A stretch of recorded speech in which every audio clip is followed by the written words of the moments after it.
最近最多人講嘅，相信就係日本漫畫家龍樹亮畫嘅《我所看見的未來》。呢本書係作者將自己夢見到嘅未來畫面輯錄成漫畫。呢本書到底有咩咁勁呢？下面同大家講下龍樹亮嘅幾個預言，包括我哋最關心嘅2025年7月5號，日本係咪真係會發生大災難？又會唔會影響到香港、台灣同菲律賓呢？仲會同大家講下有關龍樹亮預言之一嘅311大地震。原來之後喺當地發生咗唔少嘅靈異故事，雖然係鬼故，但入邊包含咗當地人嘅洋蔥。當然都會講下香港歌手陳慧嫻佢所睇見嘅嘉利大廈靈異未來。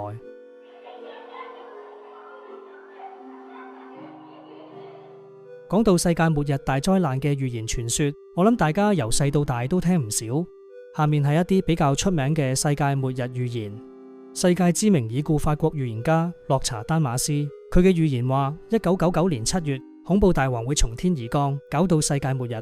2000年1月1號嘅 Y2K 千年蟲會令好多電腦死機壞機，搞到全世界大災難，社會停擺。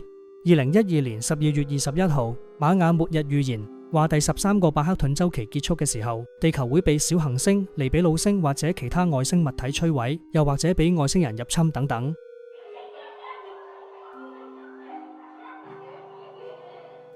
而最近最多人講嘅就係日本漫畫家龍樹亮嘅《我所看見的未來》。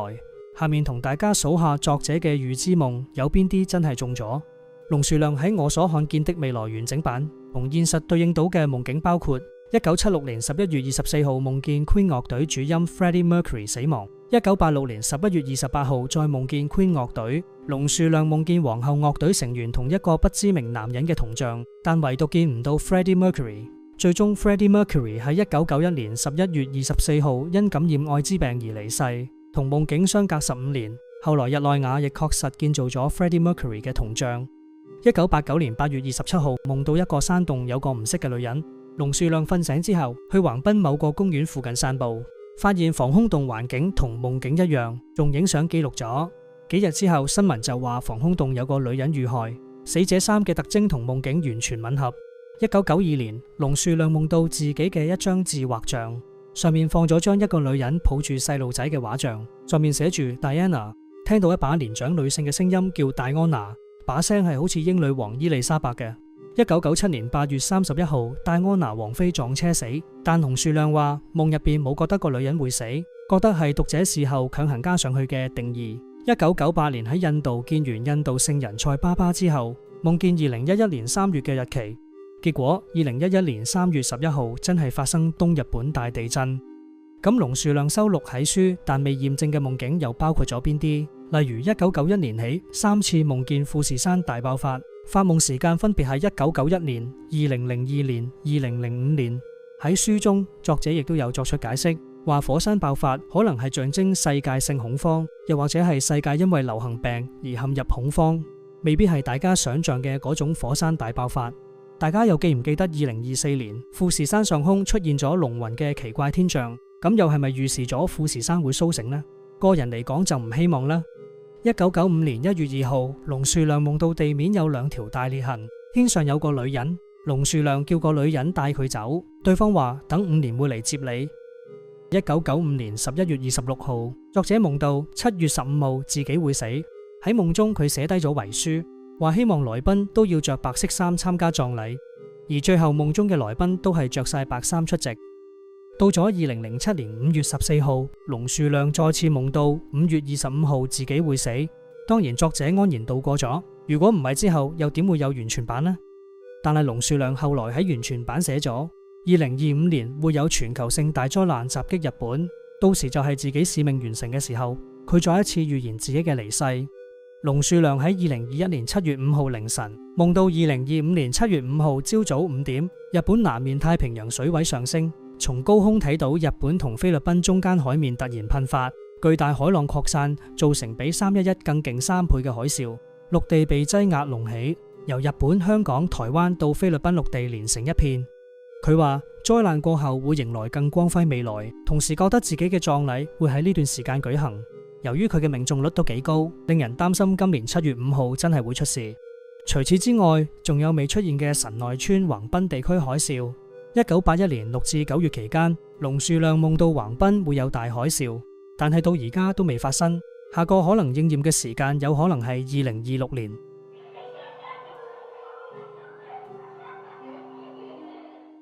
講返一啲有關311大地震之後嘅靈異故事。311之後流傳咗好多影片，有災民影到洪水沖屋，爆炸聲伴隨建築殘骸，仲意外影到一團白煙由洪水升起，消失喺空中。另外有2處地方都有同樣情況，有人話係灰塵，有人話係光影，但睇落唔似。有人認為係死者靈魂離體嘅瞬間。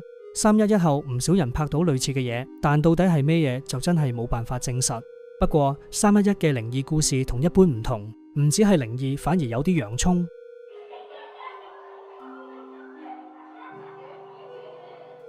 311後傳聞好多司機喺災區載到鬼。當時東北大學女學生工藤優花訪問載過鬼嘅司機做碩士論文，佢親身去災區問咗過百個司機，結果揾到7個驚人經歷。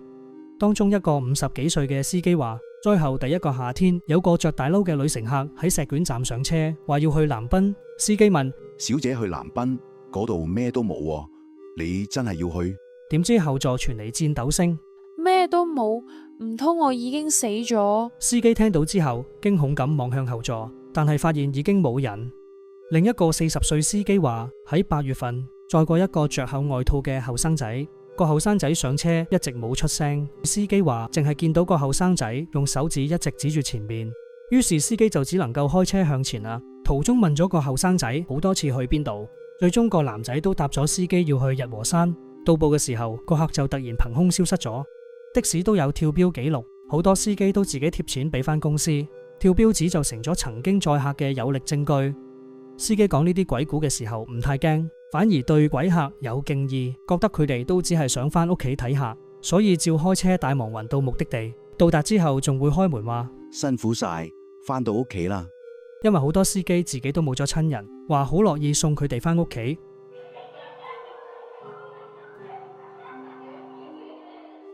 又講下災後同親人靈異重逢嘅故事。311大地震令好多家庭破碎，唔少人話見到過世嘅親人。石卷市有位太太喺大地震中冇咗3歲嘅仔仔，之後患上抑鬱，經常都有輕生嘅念頭。太太依然會好似以前咁，每次食飯都會叫個仔一齊食。直到有晚叫個仔嘅時候，個仔嘅火車玩具突然間響咗聲。太太話火車明明係要手動先開到，令佢覺得個仔一直冇走，一直陪住佢，俾咗太太重新振作嘅力量。另一位受訪者龜井先生，佢老婆同個女都雙雙遇難，屋企人火化嗰日佢住喺朋友度，半夜夢見老婆戴住口罩同個女向佢揮手，但個畫面就好似電視雪花咁，只係得個輪廓。龜井先生喊住伸手觸摸佢哋，然後就醒咗。到咗隔年嘅周年紀日，佢哋就再次喺夢中相遇，今次旁邊多咗一對唔識嘅公公婆婆。龜井覺得係老婆同個女喺陰間識嘅朋友。龜井先生話：最想死後同妻女團聚。如果靈魂真係存在，我哋實會見面。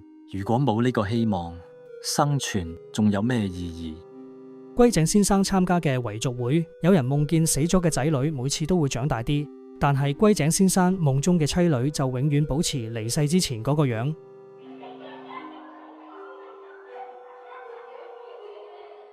講到預言同預知夢、預示或者穿越，大家又有冇試過或者聽過呢？講到呢度就不得不提香港嘉利大廈火災同歌手陳慧嫻嘅經歷。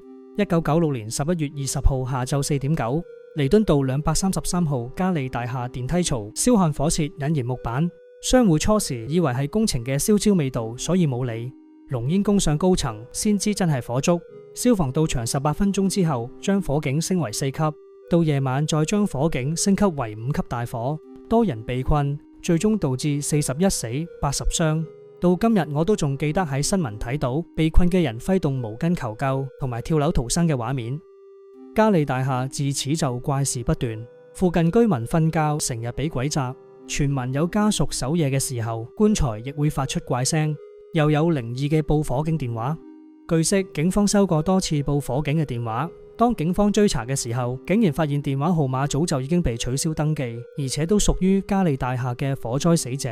仲有附近茶餐廳收到嘉利單位嘅外賣電話，送餐嗰陣發現其實係空置單位，而且有大火燒過嘅痕跡。老闆都知道係靈異嘢，叫伙計見到呢個號碼就千祈唔好接。其實火災前寶麗金錄音室已經有鬼故，有人話喺走廊長凳見鬼，又或者係張凳自己無故升起。陳慧嫻火災前接受訪問就話，有次搭 lift 去寶麗金，架 lift 去到寶麗金嗰層冇停，一直升上樓上。開門之後，慧嫻就淨係見到一片漆黑，佢冇特別為意，於是就撳翻落去自己嗰層。翻到公司就問同事樓上裝修咩？同事就話全棟都冇裝修喎。後來陳慧嫻覺得奇怪，所以自己又再上去睇，發現一切正常。之後有人話慧嫻可能預見咗火災後嘅情景，因為火災前幾日唔少人搭 lift 都話去錯樓層，開門見到黑色人影。後來大家就推斷慧嫻同其他人可能係搭 lift 嗰陣唔小心穿越咗去火災後嘅嘉利大廈，先會見到呢啲唔尋常嘅景象。自火災後，嘉利大廈一直空置到2003年，到2007年先至重建成商場。就喺2004年6月，大廈拆緊嗰陣，地盤發生工業意外。嗰日下晝4點幾，9個工人喺嘉利大廈3樓拆緊嘢。有個35歲姓蘇嘅執鐵管工，發現現場冇啦啦多咗個橙色金屬樽，仲傳出吱吱聲漏緊氣。當佢行埋去睇嗰陣，個樽突然爆開，蘇師傅左前臂當場炸斷，重傷昏迷瞓喺地下。個重97公斤嘅氣樽跟住氣流飆上天，撞中對面鴻運大廈16樓外牆同檐篷，再彈翻落地盤原位，搞到沙塵碎石四圍飛，周圍大廈同街道都係，現場好似刮龍捲風咁。就喺呢個時候，有個行經彌敦道同佐敦道交界嘅男人走唔切，俾碎片彈中手腳，受輕傷。大批警察、消防同埋救護員隨即趕到，送2個傷者去醫院。消防同救護員喺現場揾翻蘇師傅嘅手掌，但手腕炸到爛晒，已經揾唔翻。消防用膠袋裝住斷掌送去醫院。由於蘇師傅成隻前臂斷成3節，所以做唔到接駁手術。而經搶救之後，情況仍然嚴重。根據調查顯示，滅火壓縮氣樽懷疑係俾猛太陽曬到爆炸。爆炸嘅壓縮氣樽當年擺喺電錶房，用嚟救電線短路引起嘅火警。喺場大火之後，有關部門明明徹底搜查過，搬走晒大廈入邊嘅危險品，當中係包括滅火氣樽，就係唔知點解留低咗呢一個氣樽。怪事確係一單接一單。有街坊話俾大火燒過嘅嘉利大廈死得人多，陰氣超重，拆樓班工人為求安心，每日開工前都會燒香拜神。好多工人嗰陣都齊聲話，梗係驚啦，以前死咁多人，行入去做嘢都特別小心啊，一行入去就成身唔自在，頭暈暈咁，講起都驚。聽講嘉利拆樓地盤傳過好多怪事，行內人早就將呢個地盤放喺黑名單，工程公司仲出錢俾工人拜神，每日開工之前都會喺地盤燒香燒衣，仲特登唔開夜班。有工人好無奈咁話，呢個地盤人工一般，但做嘢環境令人有好大嘅心理壓力。有區議員當年話，附近居民對場火嘅陰影多年都未散，大火之後大廈夜晚成棟黑麻麻。有住嘉利附近嘅街坊話，瞓覺成日有俾鬼責嘅感覺。最後為咗斬纜重建平怨氣，勢在必行。發展商為求安心，喺改建大廈之前特登搞咗最後一次大型超度法事。點知做破地獄儀式嗰陣，天氣突然變差，落大雨，圍觀嘅市民七嘴八舌，有人話可能係亡靈感動，又有人話係冤魂走之前流唔甘心嘅眼淚。有玄學家講過，嘉利大廈坐西向東，正門對住彌敦道，五黃入中，即係容易有爆炸、火燭呢啲事。棟樓1996年發生奪命大火之後，怨氣太重，玄學指出應該喺出事後1年內拆卸。大廈封閉太耐，積聚大量陰氣，撞正3煞星同5黃煞星出現，麻煩事先會接二連三。一直纏住嘉利大廈嘅怪事，直到2007年拆咗重建做商場之後，雖然叫做完咗，但玄學家建議，如果市民想求安心，經過嘉利大廈可以拎住平安符、菩薩像。夜晚經過附近唔好望升降機、玻璃呢啲反光物，亦都忌着紅衫或者亂念經，免得辟邪唔成，反而惹鬼。預言嘅嘢冇話100%，大家無需要過分恐慌。當然一定嘅防災意識係要有嘅。至於預言家講嘅嘢信唔信，就留翻俾聽眾自己判斷。有興趣想聽其他題材或者故事嘅朋友，可以隨時留言俾我哋。記得 Like、Share、Subscribe， 有你哋嘅支持，我哋就更有動力製作更多大家喜歡嘅影片。今日嘅故事就嚟到呢一度啦，下次再見，拜拜。